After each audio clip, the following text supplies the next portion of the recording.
नाम जप का वास्तविक फल क्या है? उत्तर, नाम जप का वास्तविक फल है श्री कृष्ण प्रेम में रोना, भगवान के प्रेम में रोना।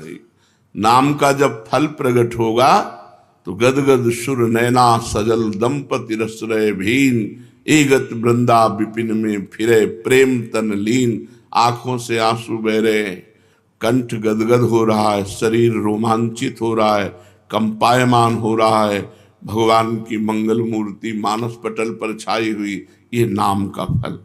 मुक्ति तो नाम का आनुषंगिक फल भाव है, मुख्य भाव है प्रेम। जैसे सूर्य उदय होने पर प्रकाश तो आनुषंगिक है, ऐसे ही प्रेम ये सूर्य है और प्रकाश उसका मोक्ष है। इसलिए नाम का फल पूर्ण प्रेम है, भगवत प्रेम। सुना है कि 3.5 करोड़ नाम जप करने पर मोक्ष की प्राप्ति हो जाती है। क्या ये सत्य है? विश्वास करो, भाव करो, महत्व रखो, हो जाएगा। विश्वास करो, भाव करो, महत्व रखो तो एक नाम में मोक्ष प्राप्त हो जाएगा। 3.5 करोड़ तो बहुत बड़ी बात है, एक नाम भी मोक्ष प्राप्त कराने में समर्थ है। एक नाम, 3.5 करोड़ तो बहुत होते हैं। विश्वास करो, भाव करो, महत्व करो। यही बात ध्रुवदास जी ने कहा, हित से आर्त होकर दैन्य भाव से एक नाम पुकार लो तो भगवान तुम्हारा साथ नहीं छोड़ेंगे।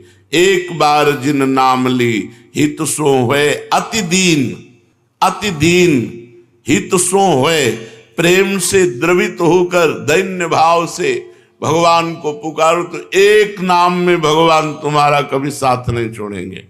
एक बार जिन नाम ली हित सो होए अति दीन, ताको संग न छाणहि ध्रुव अपनो कर लीन। विश्वास करो, भाव करो, महत्व करो तो एक नाम से भगवत प्राप्ति हो जाएगी। एक नाम मोक्ष प्रदान कर देगा। 3.5 करोड़ तो बहुत बड़ी बात है।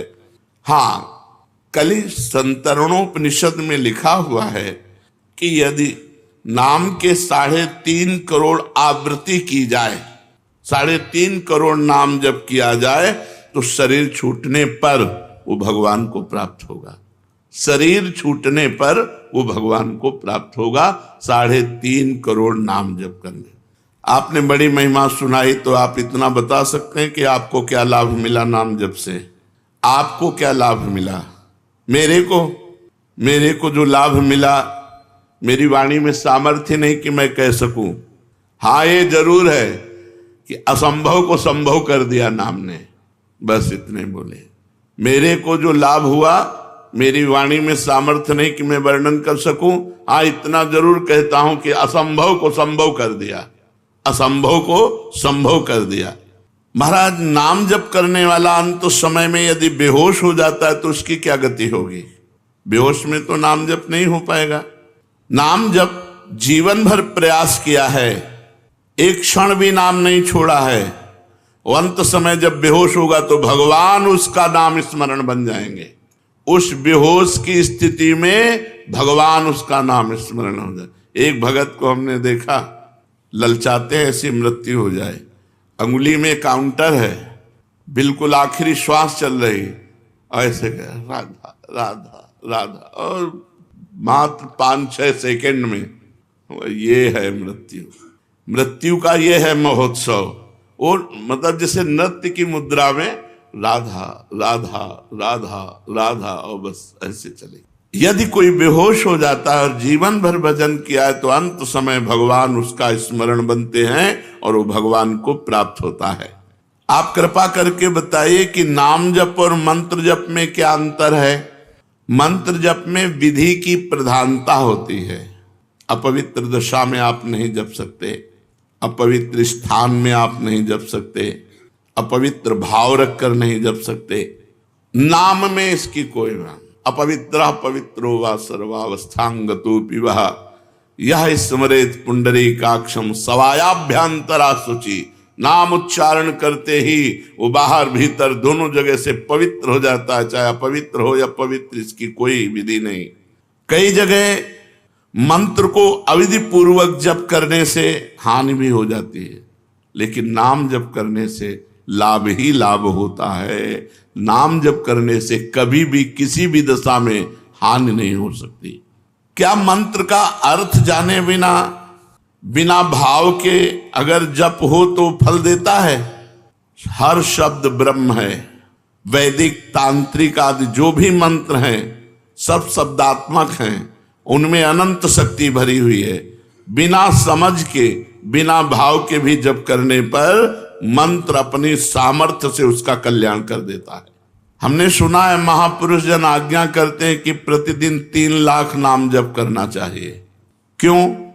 क्योंकि हमें समय नहीं मिलना चाहिए अन्य कार्य के लिए। यदि हम नाम जप छोड़ देते हैं तो निकम्मी इंद्रिया और मन ये हमें भोगों में फंसा देते हैं। जिसे इसी जन्म में भगवत प्राप्ति करनी है तो प्रमाद के लिए अवसर ही न रहे।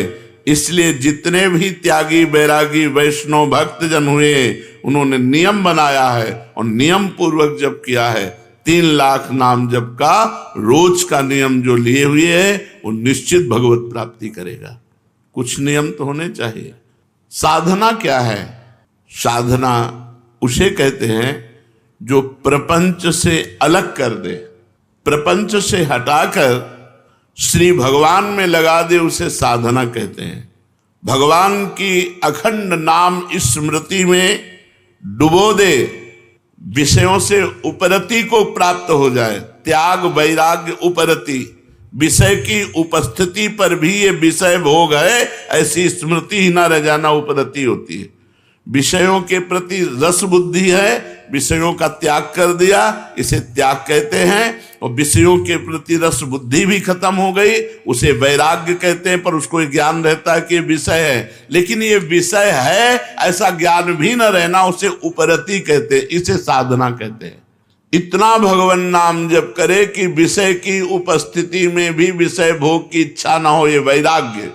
और ये विषय है ऐसा बोध ही ना हो, उसे उपरति कहते हैं। ये साधना आगे क्यों नहीं बढ़ती? वहीं क्यों लड़खड़ाता रहता है साधक? जब तक शरीर में अहंकार है कि मैं स्त्री हूं, मैं पुरुष हूं, जब तक शरीर संबंधी भोगों में प्रियता है, खान पान अन्य भोग पदार्थों में, जब तक शरीर संबंधियों में ममता है, 3 बातें, शरीर में अहमता, अहंकार, भोगों में प्रियता और संबंधियों में ममता, तब तक साधना आगे नहीं बढ़ सकती। रिश्ते नाते संबंधियों से ममता हटाओ, भोगों से प्रियता हटाओ, शरीर से अहंकार हटाओ। कैसे हटेगा? नाम जप करो, सत्संग सुनो, शास्त्र स्वाध्याय करो, संत, भगवंत, भक्त, गुरुदेव इनकी सेवा करो, इसी से ठीक हो जाएगा। साधन का प्राण क्या है? स्मरण, सावधानी पूर्वक स्मरण, ये साधन का प्राण है। हर समय स्मरण चल रहा मतलब तुम्हारा साधन जीवित है। स्मरण रुक गया मतलब जीव मरने जा रहा है, तुम्हारा साधन नष्ट होने जा रहा है। साधन का प्राण है स्मरण, मधुर मधुर भगवान का स्मरण। साधना में क्या सरलता हो सकती है? सरल साधन क्या हो सकता है?